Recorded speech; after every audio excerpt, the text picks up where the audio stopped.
సామాన్యుడి గలం నిత్యం ప్రజల పక్షం చూస్తూనే ఉండండి నిఘా టీవీ. మీరు నన్ను అడిగితే కేసులు పెడతారా? మీరు కేసులు పెడితే నేను భయపడతానా? అరే బిడ్డ, నేను కేసీఆర్ శిష్యుని, నేను భయపడే ప్రసక్తే లేదు.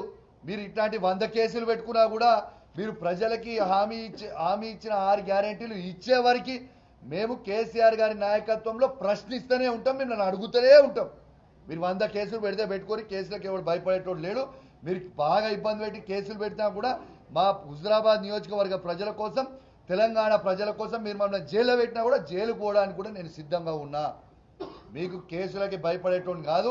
ఖచ్చితంగా మీ 6 గ్యారెంటీలు ఇచ్చే వరకు నా గొంతు విప్తూనే ఉంటా, మిమ్మల్ని ప్రశ్నిస్తూనే ఉంటా, మీకు అడ్డము తిరుగుతూనే ఉంటా.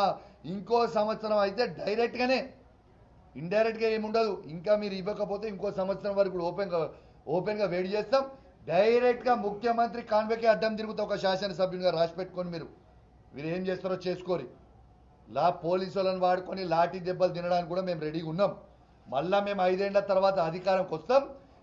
ఎవరైతే మమ్మల్ని ఇబ్బంది పెడుతుర్రో అప్పుడు ఉంటుందిరా మీకు స్వామి రంగా, మామూలుగా ఉండదు, గుర్తు పెట్టుకో.